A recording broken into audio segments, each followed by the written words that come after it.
సమరం హెల్త్ ఛానల్కు స్వాగతం. ఈరోజు మనం పదును పెడితేనే మెదడు ఆరోగ్యం అనే అంశం చూద్దాం. సవాళ్లతో కూడిన పనిలో పాల్గొంటే మన మెదడులో కాగ్నిటివ్ రిజర్వ్ అనే సామర్థ్యం పెరుగుతుంది. ఇది మెదడు ఆరోగ్యానికి రక్షణ కల్పిస్తుంది. సామాజికంగా మానసికంగా కొన్ని పనులు చేస్తుంటే మెదడు 10 కాలాల పాటు శక్తివంతంగా ఉంటుందని అంటున్నారు వైద్య నిపుణులు. ఇతర వృత్తులతో పోలిస్తే అంబులెన్స్, టాక్సీ డ్రైవర్లకు అల్జీమర్స్ తక్కువగా వస్తుందని ఓ అధ్యయనం చెబుతోంది. ఎందుకంటే ఈ డ్రైవర్లు తమ మెదడును ప్రదేశాలను గుర్తించడం కోసం ఎక్కువగా ఉపయోగిస్తారు కనుక. వయసుతో పాటే మతిమరుపు వస్తుంటుంది. దాని నుంచి రక్షించుకునే ఓ వ్యూహం మెదడులోని ఓ నిర్దిష్ట భాగాన్ని లక్ష్యంగా చేసుకోవడం. ప్రాదేశిక మార్గనిర్దేశకానికి మెదడులో ముఖ్యమైన ప్రాంతం హిప్పోకాంపస్.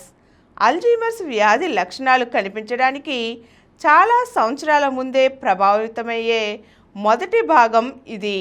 అల్జీమర్స్ ఉన్నవారు తరచుగా దారి తప్పిపోవడం ప్రారంభ లక్షణంగా ఉంటుంది.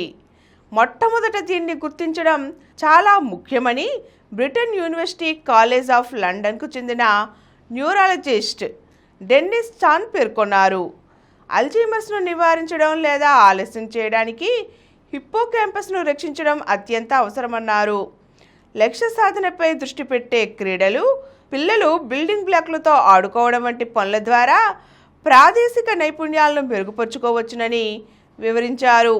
అలాగే కొన్ని నెలల పాటు ప్రాదేశిక నావిగేషన్ను వాడకుండా, అంటే ఫోన్ను వాడకుండా దిక్కుల్ని కనుక్కోవడంపై దృష్టి పెడితే నైపుణ్యం మెరుగుపడుతుందట. ఇక సామాజికంగా చురుకుదనంగా ఉండడం. సామాజికంగా చురుగ్గా ఉండటం మనల్ని జ్ఞాన క్షీణత నుంచి కాపాడుతుంది. ఉదాహరణకు అధిక సామాజిక భాగస్వామ్యం ఉన్న శతాధిక వృద్ధులకు మెదడు ఆరోగ్యం మెరుగ్గా ఉంటుంది. మధ్య వయసులో సామాజిక కార్యకలాపాల్లో పాల్గొనడం వృద్ధాప్యంలో జ్ఞాపక సామర్థ్యానికి తోడ్పడుతుంది. ఇలాంటి వారికి వృద్ధాప్యంలో మతిమరుపు వచ్చే ముప్పు 30 నుండి 50% తక్కువట. వృద్ధాప్యంలో ఆరోగ్యంగా ఉండడానికి ముఖ్య సూచిక ఒక వ్యక్తి విద్యాభ్యాసంలో ఎన్ని సంవత్సరాలు గడిపారు అనేది. జీవితాంతం అభ్యసన మెదడుకు ఆరోగ్య రక్షణ ఇస్తుందని, మతిమరుపు ప్రమాదాలని నివారిస్తుందని పరిశోధనలు చెబుతున్నాయి. మెదడు ఎల్లప్పుడూ సవాళ్లు, కొత్తదనాన్ని ఇష్టపడుతుంది. దానివల్ల వృద్ధాప్యానికి అత్యంత సున్నితంగా ఉండే మెదడు ప్రాంతాలు బలపడతాయి. మెదడును చురుగ్గా ఉంచినప్పుడు అది మేధోపరమైన క్షీణతను నెమ్మదింపచేస్తుంది.